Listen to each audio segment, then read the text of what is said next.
Chapter 1. The Night the Orchard Woke. I first heard the stories when I was 9 years old, whispered by the older kids who swore they weren't lying. They said that behind the old railway line, where the land sloped into a forgotten valley, there was an orchard no one planted. Trees that grew from scorched earth, their trunks black as charred bone. They called it the Ash Orchard, and every kid in town knew the same rule: never go near it after sunset. I didn't believe any of it, not then. Children make up monsters to feel braver than they really are.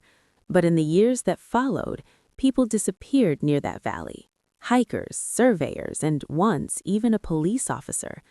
The official story was always the same: unfortunate accident, still under investigation. Quietly buried, never solved. Still, no one connected it to the orchard. They preferred having no explanation to the real one. I didn't think about it again until the night my brother vanished. It was late September, the kind of cold that feels like the first warning of winter. The wind rattled the loose shutters on our house, and the moon hung low, bloated and faintly orange, like an infected wound in the sky.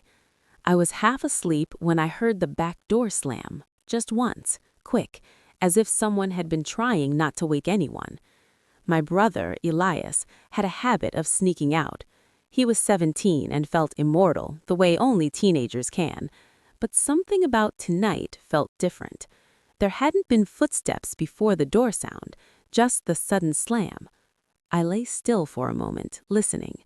The house was silent in that heavy way that makes you worry sound itself has died. I swung my legs over the bed, pulled on a sweatshirt, and crept down the hallway. My parents' door was closed. Soft breathing inside told me they were asleep. But the back door was wide open. Cold air poured into the kitchen, carrying with it the faintest scent of burned wood. It reminded me of a fire long extinguished, the smell that clings to forest soil after lightning strikes. "Elias?" I whispered. No answer. Only the wind. Then I saw them, prints on the early frost, bare footprints. Elias always wore shoes outside. He hated the cold. These prints were small, too small to be his, and the toes, the shape was wrong, almost like they weren't toes at all, just points. The prints led toward the valley. My stomach dropped. There hadn't been any stories about the orchard for years, not since people grew tired of being afraid. But the moment I saw those prints, some buried memory surfaced, a detail from the old legends. The orchard calls one person at a time, and it never calls them with their own voice. I grabbed a flashlight from the counter, fingers trembling hard enough that I nearly dropped it, and stepped outside. The cold air rushed over me, biting through my clothes, but the prints were clear, unmistakable, leading down the slope toward the trees no one admitted were there. I should have gone back inside. I should have woken my parents. Instead, I whispered to myself, I'm not losing him too.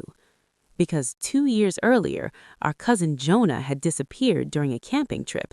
The adults told us he'd drowned, but we never found a body. And I remembered the look in my mother's eyes, like she knew something she would never say out loud. I followed the prints past the fence, past the dead grass swaying like brittle hands, and toward the valley. The orchard waited below. I had seen it only once before, in daylight, a cluster of unnaturally straight trees, dark bark, branches twisted upward as if begging the sky for something it would never give. But at night, it wasn't the same place. The trees were moving, not swaying, moving, shifting positions in slow, unnatural angles, as if turning toward me. My flashlight trembled in my hand, the beam jumping like a heartbeat. Then I heard it, a voice, my brother's voice. "Help, please, I'm down here." But the words were wrong. The pitch was right, the tone was right, yet something in the rhythm felt copied, like a recording played by something that didn't understand speech, only sound. Still, I stepped closer.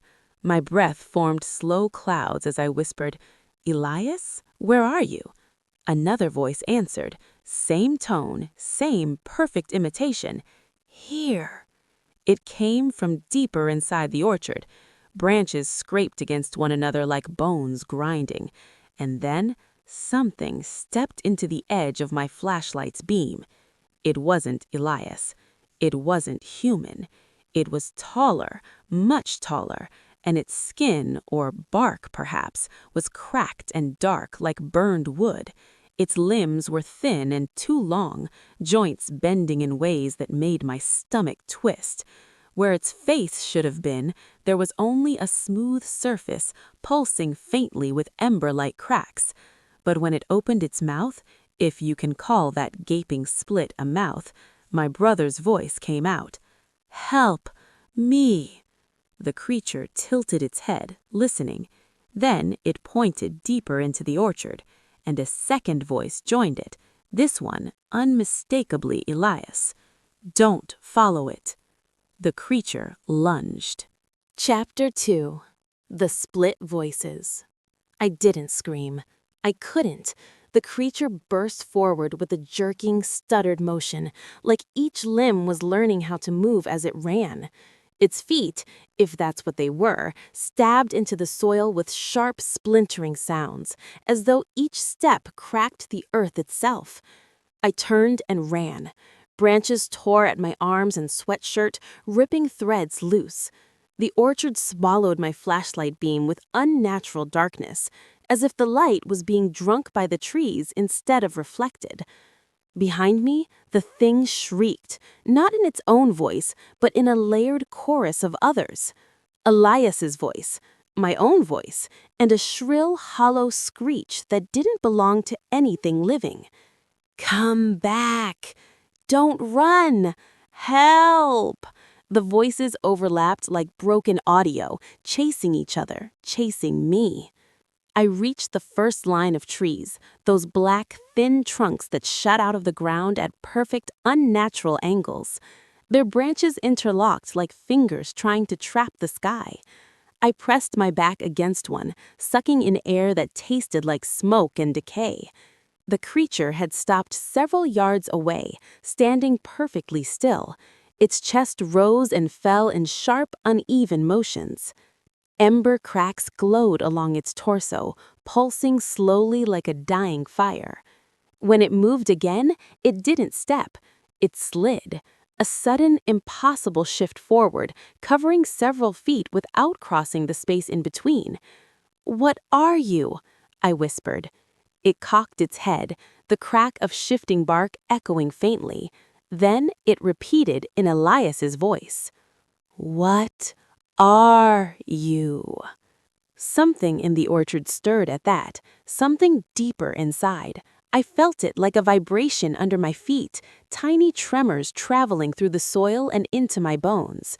A second glow appeared between the trees, then a third, then more. Eyes. Not the human kind, more like burning knots inside hollow trunks, watching, waiting.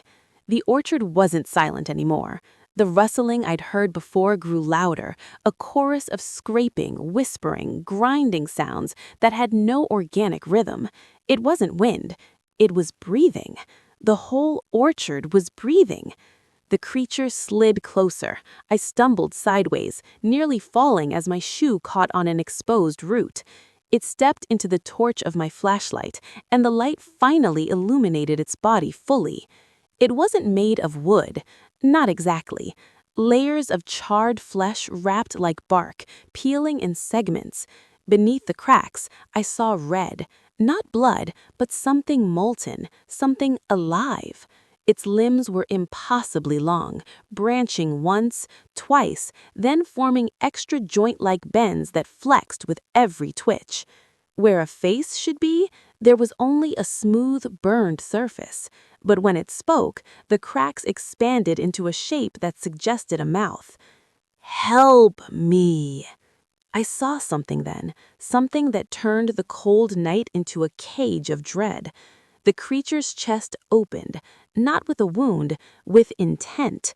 The scorched skin split along a vertical seam, peeling back like a curtain of ash. Inside, in what looked like living roots, was a shape. Small, curled, human. A hand pressed weakly against the inner membrane. A hand I knew. "Elias!" His voice, his real voice, escaped the opening. "Don't let it take you." The creature's bark-like limbs snapped shut, sealing the chest again with a sound like smothered flames. And then it lunged a second time. This time, I didn't run blindly. I ducked behind a nearby tree, pressing myself against the bark. The creature slammed into the trunk, shaking it violently. Splinters rained down around me.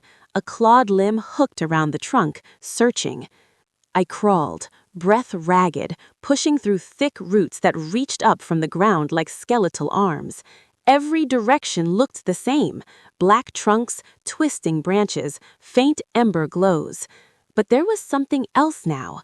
A sound to my right. A voice. Soft, urgent.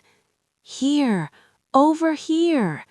It was Elias again, perfectly imitated, but this time there was something different, a tremor, a softness the creature hadn't captured before. I followed the sound carefully, stepping around roots, ducking under branches that felt like hands brushing against my neck. My flashlight flickered as I moved, but I didn't dare turn it off. The voice led me deeper. The glow of eyes faded behind me. And then I saw a shape crouched between two collapsed trunks. Humanoid, small, huddled.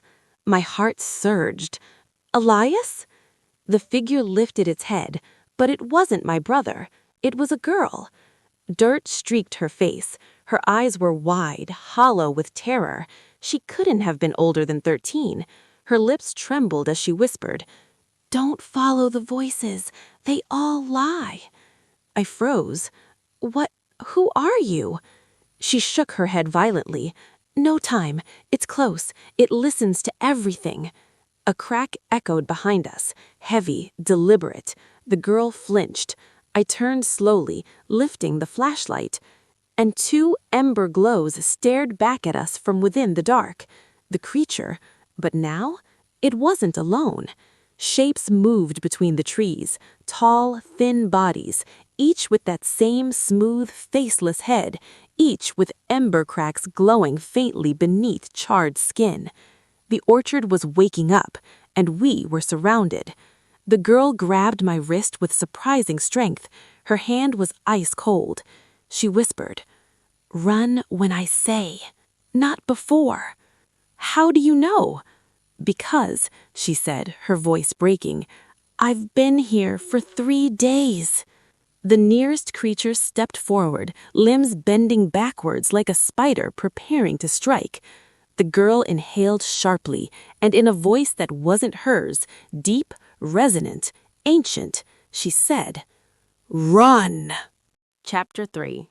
The Garden of Mouths. We ran.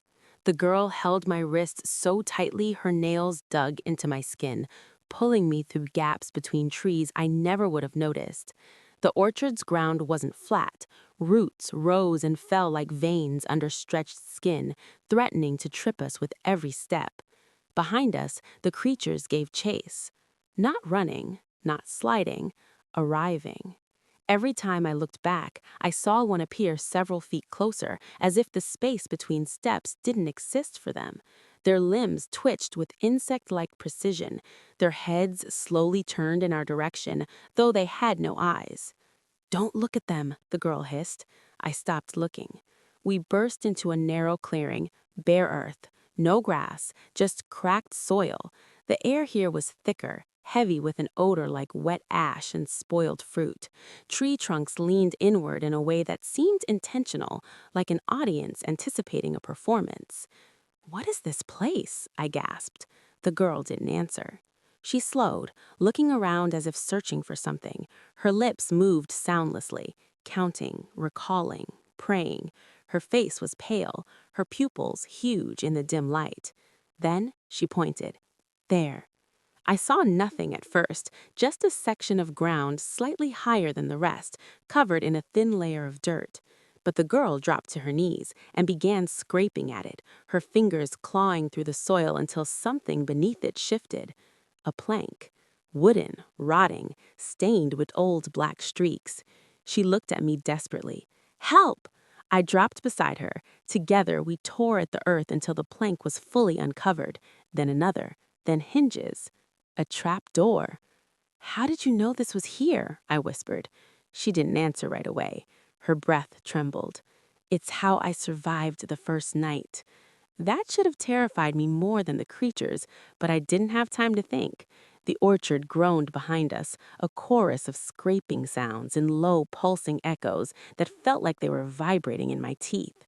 The girl shoved the trapdoor open. It let out a long, miserable creak. "Go," she whispered. I lowered myself inside. The darkness below felt alive, pressing against my skin like breath. The air was cold, not with the chill of night, but with the dampness of something underground that hadn't been disturbed for decades. The girl followed, pulling the door shut above us. Darkness swallowed everything. For a moment, I thought this was worse, that we trapped ourselves inside something the orchard had built. But then the girl lit a match. Her shaking hands illuminated a small underground chamber. Wooden support beams lined the walls, though some were partially charred. A scattering of old tools lay against one wall, rusted shovels, a cracked lantern, and a metal bucket with strange stains. At the far end of the chamber was a stone wall covered with dozens of scratched markings. Tally marks. Hundreds. This wasn't new. Someone had been here. Someone had been counting. Where are we?" I asked. "A root cellar, or it used to be." The match burned dangerously close to her fingers. She lit another before the first died out. "I'm Nora," she added softly, as if the creatures above could still hear us. "I'm—" "Don't tell me your name. Not here." I swallowed hard. "Why not?" She pressed her ear to the ceiling. Above us, faint thuds shook the ground, slow, deliberate, searching. "Because names are voices, and voices are bait." The thuds grew louder. Something scraped along the trap door, dragging a rough limb across the wood. The sound made my skin crawl. Nora motioned for me to stay silent. Another sound joined the scraping, a soft, rhythmic tapping like long nails rapping against the wood. 3 taps, pause, 2 taps, pause, 3 taps again. It was patterned, trying to speak, trying to ask. Then I heard it. My mother's voice. "Milo, honey, are you down there? Please, please come out." My heart lurched. I pressed my palm to the ceiling instinctively. "Mom?" I whispered before I could stop myself. Nora slammed her hand over my mouth. Her eyes were furious, not at me, but at the voice. "That's not your mother," she hissed. The tapping changed rhythm, faster, impatient. "Milo, open the door. It's okay. You're safe." It sounded so real, every cadence, every little breath between words. Perfect. But perfect was the problem. No fear, no confusion, no exhaustion. Just the voice. Exactly the voice. Nora leaned close to my ear, her whisper barely audible. "They don't understand emotion. They only understand sound." The creature above us stopped tapping. Then it mimicked me. Not my mother this time.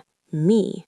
"Milo?" It whispered in my voice, flawless, chilling, hollow. "Let me in." The trapdoor shook violently, dust showering down from the beams. Nora grabbed my wrist. "Back, move back."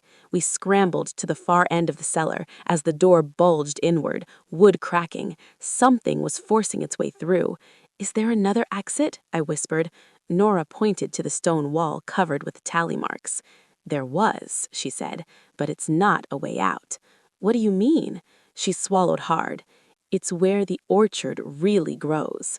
Before I could respond, the trap door split open as a charred limb pushed through, and behind it, multiple glowing cracks. Mouths. Not one, not shapes like a human mouth, but dozens of small, shifting mouths, opening and closing across its torso, whispering, echoing, repeating scraps of voices it had taken. My voice, my mother's voice, Elias's voice. Milo, Elias, help, please, help, help. Every mouth said something different. The orchard wasn't just watching, it was learning, and it was hungry. Chapter 4. The Garden of Bones. The creature's limb pushed through the trapdoor with a grinding, sickening sound, as if the wood were being peeled apart like paper. More cracks split along the ceiling above us, and I felt the air grow heavier, thickening with the weight of something ancient, hungry. The walls of the root cellar were now trembling, the stone vibrating as the orchard above pulsed. Nora yanked me backward, her fingers digging into my wrist, pulling me toward the stone wall that was marked with the tally marks. The door, or whatever had once been a door, was slowly giving way. The wooden trapdoor had buckled completely, and now there was no room to run except forward, into whatever lay behind the scratched stone. I glanced behind me. The mouths were starting to widen, jagged, gaping, like starved things that had been waiting to feed. "Milo," one of the mouths whispered again. This time, it wasn't a voice I recognized, but a deep, guttural rasp. It sounded wrong. "Nora, what is that thing?" I gasped, choking on the stale, earthy air. She didn't answer. Her eyes were darting over the wall of marks, searching, frantic. Her fingers brushed the stone. She muttered something under her breath, an incantation perhaps, or a prayer, but I couldn't hear it clearly. The scratching of the mouths above us grew louder, faster, and then, like an involuntary shudder, the stone shifted. Not all at once, but in tiny increments, sections of it pressed inward, and something beneath the surface began to move, slowly at first, a single groove running down the center of the wall. Then, with a jagged crack, the entire section split open, revealing a hollow space beyond. A narrow, cramped tunnel stretched before us, darker than the cellar. It looked like it had been there for years, untouched, unused, hidden. Before I could take a step, Nora shoved me into the tunnel with unexpected force. The stone door slammed shut behind us, sealing with a finality that made my heart thud in my chest. I barely had time to breathe before she was pulling me further down, her grip iron tight. Her eyes were wide now, the panic in them more intense than ever. "Why are we going this way?" I demanded, breathless. "What's down here, Nora?" "Not what," she answered hoarsely, her voice trembling. "Where?" She pulled us further through the pitch-black tunnel. I stumbled behind her, feeling my way along the stone walls, trying to avoid tripping over the jagged rocks and debris on the floor. It was cold, like the air in the tunnel had been locked away for centuries, untainted by the outside world. And the silence. It was suffocating. "Where are we going?" I asked again, this time quieter, as if the very tunnel would answer me. Nora didn't answer immediately. She just kept pulling me forward, faster now, as if the time we had left was running out. When she finally spoke, her voice was low, strained. "We're going to the heart of the orchard." The words landed like a stone in my gut. "What do you mean, the heart? What is it?" "I don't know exactly," she said, her voice cracking, "but I've been here long enough to learn. The creatures, they don't just live in the orchard, they come from something deeper." I felt the tunnel incline, leading us downhill. We were descending further beneath the earth. The air grew damper, heavier with a sickly, sweet odor that made me gag. The walls of the tunnel were slick with something, slime or perhaps some kind of sap, and I instinctively pulled my sleeve over my mouth to stifle the smell. Nora pulled us to a sudden stop, and I barely avoided crashing into her. She held her hand up, signaling for silence. I could feel the shift in the air. The temperature dropped. A low, guttural hum began to vibrate through the walls, deep and vibrating, like an ancient engine coming to life. "They're here," she whispered. I barely had time to react before I heard the soft thud of footsteps that weren't ours. In the dark ahead of us, the faintest glow began to appear. The glow flickered, and then I saw it, a faint ember-like light pulsing from within the stone itself. It wasn't fire, it wasn't light, it was something alive. The air hummed again, louder this time, vibrating in my chest, rattling my bones. "They're guarding it," Nora whispered. "The heart." I wanted to ask her more. What exactly was the heart? Why were we going toward it? But before I could, a series of low, dissonant voices echoed through the tunnel, closer now, too close. "Help me, Elias, help me." I froze. My breath stopped. But it wasn't Elias's voice. Not really. Not entirely. The words were distorted, stretched and stretched again, so they became something unrecognizable, something that made the hairs on my neck stand straight. The glow ahead of us grew brighter. Now it was unmistakable, not just a flicker of light, but a warm, pulsing glow that seemed to come from every direction, surrounding us, swallowing the tunnel. Nora tugged at my sleeve. "Come on," she whispered, but her voice was strained. "We need to move faster." The hum grew louder, filling the tunnel, vibrating through my body, making it harder to move. The walls around us seemed to breathe, expanding and contracting with every pulse of sound. "What's happening?" I gasped, trying to keep up with Nora as she pulled me forward. "We're almost there," she said. "Once we reach the heart, we have to destroy it." My legs felt heavy, as though the earth itself were trying to pull me into it. The glow ahead grew more intense, the vibrations intensified to a maddening pitch. And then we stepped into the chamber. It was massive, larger than anything I'd imagined, stretching infinitely upward. The walls were smooth, almost featureless stone, except for the thick veins of amber light coursing through the rock like veins of blood. At the center of the chamber stood the heart. It was a thing of grotesque beauty, an enormous, pulsing mass of roots, vines, and bark twisting in on itself. Its surface was smooth, glossy, reflecting the faint glow of the chamber like glass, though it wasn't transparent. It was alive, breathing, growing, and at its center, there was a mouth. A vast, writhing mouth opening and closing in a sickening rhythm, and at its center, something shifted, thrashing, something alive, but not fully human. Elias? Was it my brother in there? I couldn't tell. The voices surrounded us now, coming from everywhere, drowning everything else out. "Come closer. Elias, help me." Nora turned to me, her eyes wild with terror. "We have to destroy it," she repeated, voice trembling. "Now!" And before I could ask how, the ground beneath us moved. Chapter 5. The Wrath of Silence. The earth beneath our feet trembled violently, and for a moment I thought the chamber itself might collapse. The walls of the cavern seemed to ripple, like the stone was alive, breathing with the same rhythm as the heart. I tried to keep my balance as the tremors shook the ground, but the air felt wrong, thick, as though the chamber was being suffocated from the inside. The voices that had surrounded us, whispering in the darkness, grew louder, sharper, desperate. "Help me! Elias! It's not him!" I looked at Nora, her face pale as she stared at the massive, pulsating mass of roots and bark that was the heart. She was shaking, her breath coming in jagged bursts, her eyes wide with fear and desperation.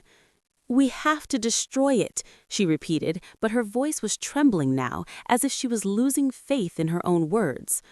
"What is it?" I demanded, my voice shaking with the chaos in the air. "What is the heart? Why are they calling to us?" Her eyes flicked to the writhing mass at the center of the chamber, her lips trembling. For a moment, I thought she wouldn't answer. Then she spoke, her voice tight and haunted. It's the core of the orchard," she whispered. "It's what keeps them here, keeps the creatures alive.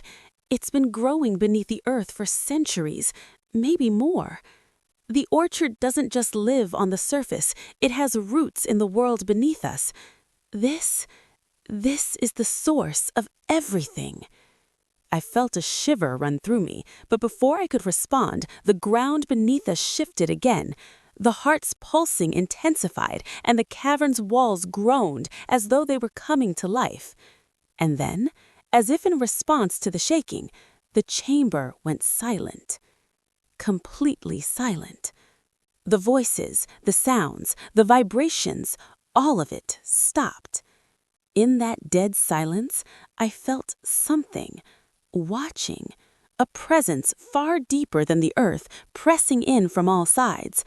The heart was still pulsing, but its rhythm had changed. Now, it felt like it was breathing with me, like it was pulling the very air out of my lungs. And then, from within the heart, something shifted. I turned toward it, my heart racing. I knew something was coming. From deep within the mass of roots and vines, a shape began to form, a figure emerging slowly like a child crawling from the depths of a nightmare. The shape was tall, unnaturally tall, bent and misshapen, a nightmare of shifting roots and broken branches. As it moved, its body split open in places, revealing glimpses of something alive inside. Flesh, blood, bone, all twisted together with the bark and vine. It wasn't human. It wasn't a creature. It was a thing. A mouth opened in its chest, a jagged, cavernous gash, and from it came a voice. But not just any voice. Elias's voice. "Help me, Milo. Please, I'm trapped." I gasped, my pulse thundering in my ears. This wasn't Elias. I knew it wasn't, but I couldn't tear my eyes away. The creature's head lifted, its mouth opening wider, revealing layers upon layers of teeth. Its face was a grotesque combination of human and bark, twisted with empty sockets where eyes should have been. "Milo, come closer." I stepped back instinctively as the creature reached out toward me with its long, twisted limbs. It moved with a speed that shouldn't have been possible for something so large. The closer it got, the more the air seemed to suffocate me. My throat closed, my breath coming in short, desperate gasps. Nora grabbed my arm, pulling me away from the creature. Her grip was iron tight. She was shaking with fear, her face a mask of horror, but she didn't let go. "We have to destroy it now," she whispered urgently, her voice breaking. "If it gets close enough, it can take us, take all of us." "How do we destroy it?" I asked, my voice barely audible. Nora's gaze shifted to the wall of glowing veins surrounding the chamber. She turned to me, her expression wild, desperate. "There's a weakness in the roots, but I don't know how to get to it. The heart's alive, it's sentient, and it knows we're here." A sound, faint at first, began to reverberate around the chamber. The ground trembled again, the walls shaking as the vibration built, like a growing pulse from within the heart. It was coming for us. The creature with Elias's voice stepped forward, slowly, deliberately. Its limbs stretched unnaturally long, as though it were testing the space between us and it. "I can't do this alone," Nora said, her voice barely a whisper now. "You have to trust me, please, Milo. If we don't do this together, it will take us all." But I wasn't sure I could trust her. The air felt thick with deception. The voices had been so convincing, so real. The heart had made me believe in something that wasn't true. I had heard Elias's voice. I had felt his pain. Could I really destroy this thing, the one thing that seemed to hold him? My eyes flicked back to the writhing mass of roots, to the terrifying face that now loomed before us. The thing was opening its mouth again, ready to speak, to pull us in. Elias's voice once again cut through the stillness. "Milo," it pleaded. I couldn't take it anymore. I lunged forward without thinking. The ground split open beneath me. Chapter 6. The Last Echo. The ground split open beneath me, and I fell. At first, it felt like I was tumbling into an endless pit, the cold air rushing past me as I descended, deeper and deeper. But then the fall stopped, the momentum breaking abruptly as I crashed into something hard. It wasn't the earth, not quite, but something else, something alive. I gasped, pain searing through my limbs, but my body couldn't feel it, not completely. The air was too thick, too heavy with a strange, choking pressure, and I felt myself swallowed by it, consumed by something deep, something that pressed in from all sides. The darkness closed around me like a coffin. I tried to move, to push myself up, but it was as if the very earth had gripped me, pulling me down, sinking me deeper. The air felt alive with whispers, dozens, hundreds of voices, overlapping, speaking in languages I couldn't understand. Then one voice broke through the static, a familiar voice. "Milo." I jerked forward, gasping for breath. "Elias, Elias." My heart beat so fast, I thought it might tear through my chest. I twisted, trying to find the source of his voice, but all I saw was darkness, thick, impenetrable, and suffocating. "Milo, please, come back."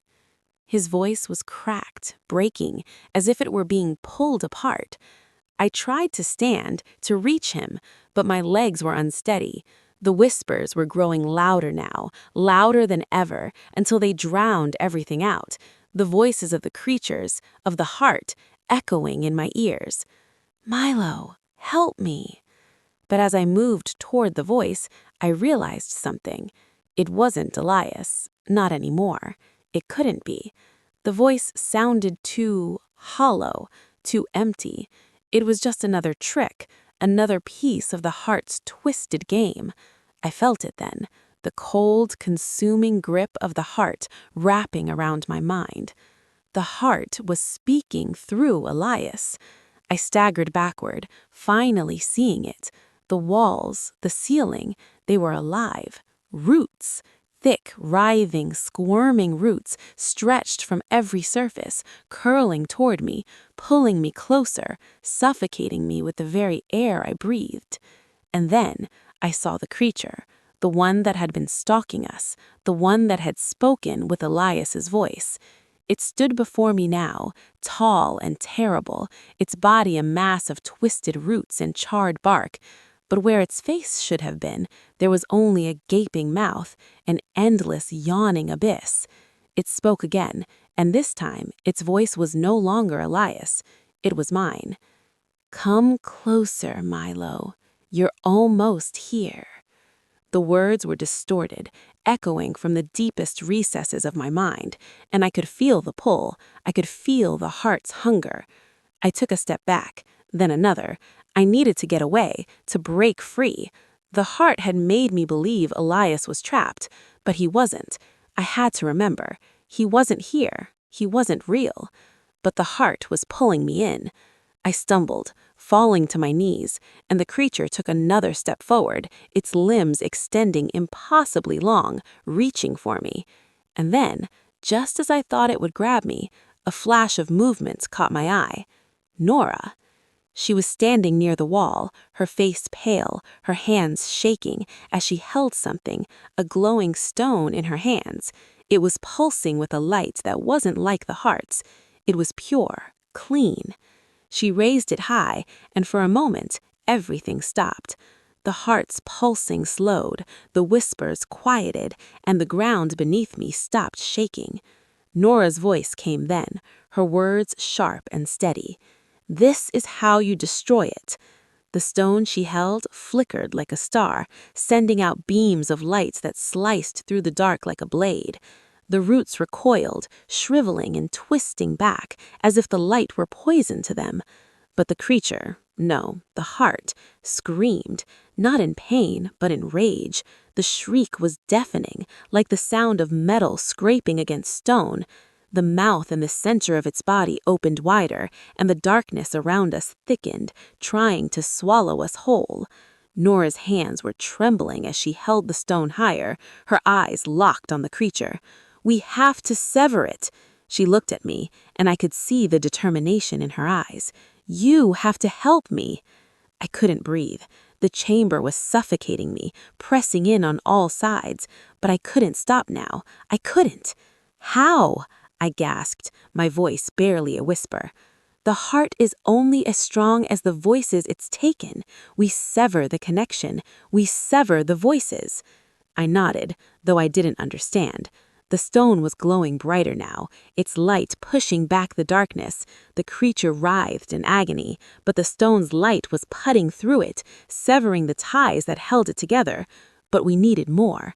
I looked at the creature, at the twisting mass of roots and bark. The mouth opened again, and Elias's voice, my voice, called out one last time. "Milo, come back." I couldn't let it pull me in. I couldn't let it trap me again. With everything I had left, I stood, grabbing the stone from Nora's hands. My fingers burned as I held it, and I could feel the heat, the power inside it, the power that could end this nightmare. I reached forward, pressing the stone into the heart, into the center of the creature. The reaction was immediate. The earth shook, the roots screamed, the walls of the cavern rattled as the heart recoiled from the stone. A flash of light filled the chamber, bright enough to blind me, and then silence.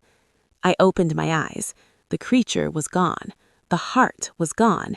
The tunnel we had entered from had collapsed, and the darkness was gone, replaced by the soft glow of the stone in my hand. The chamber was empty. I turned to Nora, but she was already gone. There was no sign of the creatures, no voices echoing in the air, no pulsating glow from the heart. Everything was still. The weight that had pressed down on my chest was lifted. I was alone. I walked out of the chamber, the stone still clutched in my hand, and the world above greeted me. The orchard was quiet, empty. I didn't know how long I had been down there. The memories felt distant, like they belonged to someone else. But I couldn't forget. Not the orchard, not the voices, not Elias. The orchard was gone, but the scars it left behind would never fade. And I would never forget.